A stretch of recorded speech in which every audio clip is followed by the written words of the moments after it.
بسم الله الرحمن الرحیم. ولادت حضرت عیسی ابن مریم کلمه خدا و پیامبر رحمت را به پیروان ادیان ابراهیمی، به ویژه پیروان حضرت مسیح و مردم انگلستان تبریک عرض میکنم. خدای متعال همه عالم را برای انسان خلق کرد و انسان را برای خودش حرکت کند، هم در این دنیا زندگی سعادتمند رو برپا بکند و هم زندگی جاوید و ابدی آخرت رو برای خودش بسازد.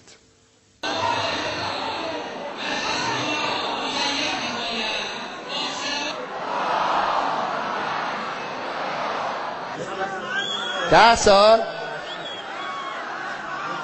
به نظرم ما خودمون اون موقع استان بودیم اینجا کلنگ زده شد ها.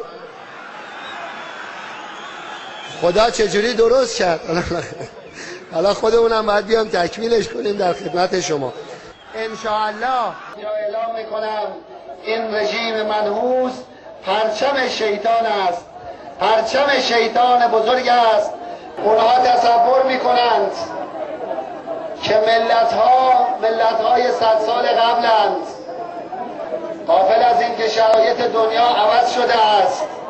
امروز همه ملت‌ها بیدارند و ملت ایران پرچمدار بیداری همه ملت هاست و همه اونها با پلاکارد و مشت‌های گره کرده فریاد میزنند مرگ بر اسرائیل.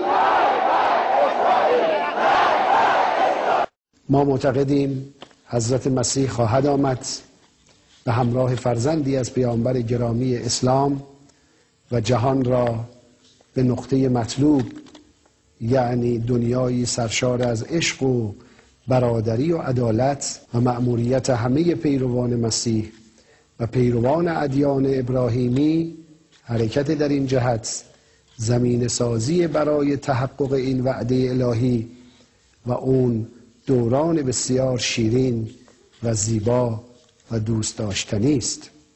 مسئلت دارم. موفق و سربلند باشید.